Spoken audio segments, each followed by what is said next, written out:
नमस्कार। एकादश भाव के कारकत्व। एकादश भाव के कारकत्व क्या क्या है? एकादश भाव से किन किन बातों का विचार किया जाता है? एकादश भाव को लाभ स्थान भी कहा जाता है। दशम भाव कर्म स्थान है और कर्म से प्राप्त धन, क्योंकि दशम से ये द्वितीय भाव है, द्वितीय भाव धन भाव कहलाता है। तो दशम भाव से द्वितीय भाव यानी कर्म से प्राप्त धन, इसलिए इसे लाभ स्थान कहा जाता है। यह प्राप्ति स्थल भी है। जीवन में जो कुछ भी हमें प्राप्त होता है वो हमें एकादश भाव या एकादशेश बताता है। तो हम लाभ प्राप्ति यहीं से देखते हैं। एकादश भाव से प्रसिद्धि का विचार भी यहीं से किया जाता है। यश, नाम, प्रसिद्धि, क्योंकि यह भी कर्मों के द्वारा ही, पूर्व कर्म या वर्तमान के कर्म, इन्हीं से हमें सब कुछ प्राप्त होता है। तो यश या प्रसिद्धि भी हम दशम और एकादश दोनों से देखते हैं। इसके अलावा ये मित्रों का भाव भी है।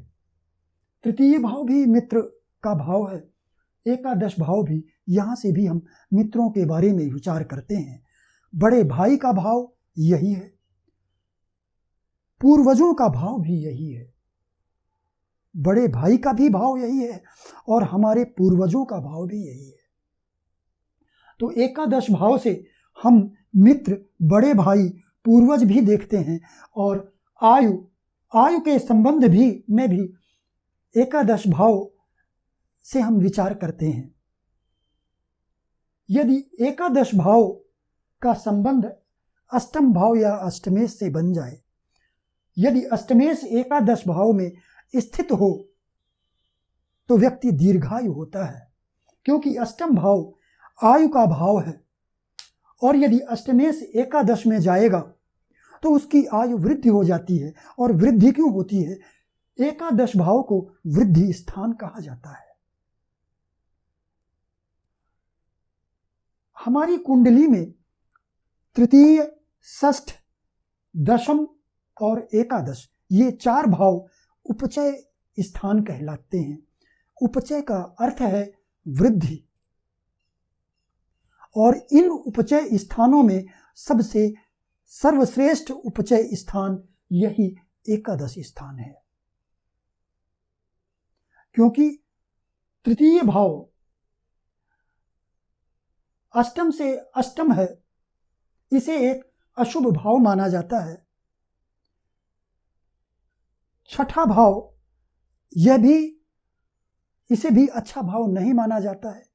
अभाव, शत्रुता, चोट, रोग आदि का भाव ये छठा भाव है, इसे भी इतना अच्छा नहीं माना जाता है। दशम भाव ये एक केंद्र भाव है। केंद्र होने के कारण एक तो ये शुभ भाव है। दूसरी बात, यहां पर यदि शुभ ग्रह स्थित हो, शुभ ग्रह स्वामी हो, तो केंद्राधिपत्य दोष से दूषित हो जाते हैं।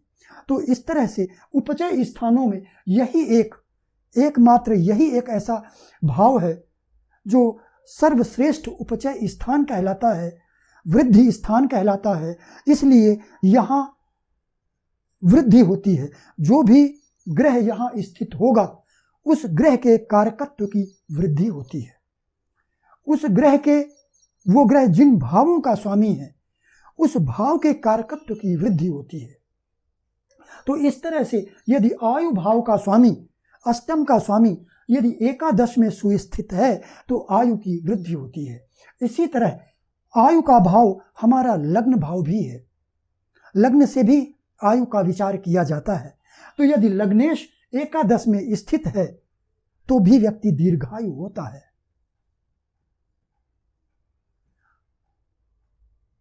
ये सुगम धन का स्थान भी है।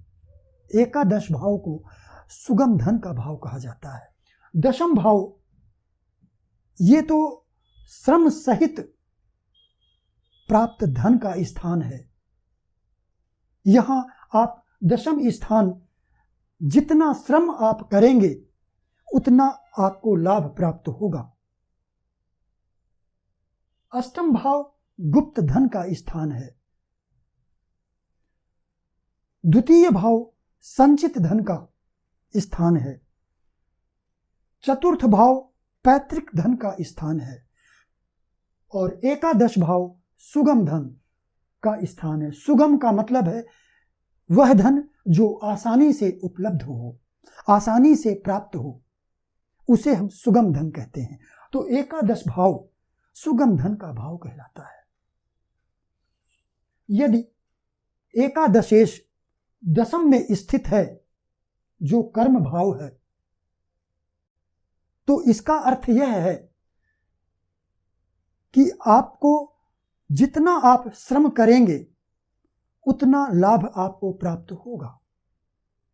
लेकिन यदि दशमेश एकादश में बैठ जाए तो इसका अर्थ यह है कि श्रम कम करना होगा और लाभ ज्यादा होगा। तो सुगम धन का अर्थ यह है। एक और भी बात है और बहुत ही महत्वपूर्ण बात है। अष्टक वर्ग में होता क्या है कि जीवन में अलग अलग लोगों को, एक व्यक्ति बहुत ज्यादा परिश्रम करता है और लाभ कम मिलता है, दूसरा व्यक्ति परिश्रम कम और लाभ बहुत ज्यादा होता है, और तीसरा जितना परिश्रम करता है उतना ही लाभ प्राप्त करता है। तो यदि अष्टक वर्ग में एकादश भाव में ज्यादा बिंदु हैं, ज्यादा रेखाएं हैं और दशम भाव में कम है, मेरे कहने का अर्थ यह है कि दशम भाव की अपेक्षा यदि एकादश भाव में अष्टक वर्ग में बिंदु ज्यादा हैं तो ऐसा व्यक्ति श्रम कम करता है और लाभ ज्यादा होता है।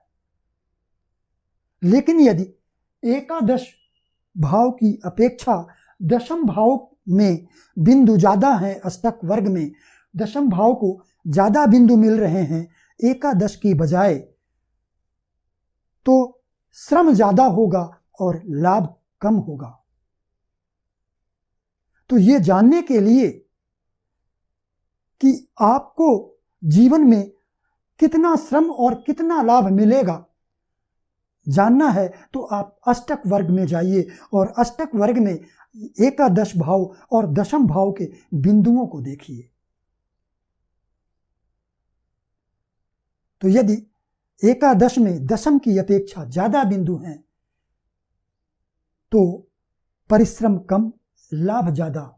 यदि दशम भाव में बिंदु ज्यादा है, एकादश में कम है, तो परिश्रम ज्यादा और लाभ कम होगा। तो इस तरह से मैंने आज आपको एकादश भाव के जो कारकत्व हैं उनके विषय में आपको बताया। बिना कारकत्व जाने कोई भी व्यक्ति फलित नहीं कर सकता है। इसलिए सबसे ज्यादा जरूरी है, जो ज्योतिष का आधार है वो यही है कि ग्रह, भाव और राशियों के कारकत्व आपको पता होने चाहिए। यहां पर मैं केवल प्रमुख कारकत्व की चर्चा करता हूं। यदि आपको और ज्यादा विस्तार में जानना है तो आपको उत्तर कालामृत यह पुस्तक खरीदनी चाहिए। इस पुस्तक में आपको प्रत्येक ग्रह, भाव और राशियों के कारकत्व बहुत ज्यादा विस्तार में दिए गए हैं।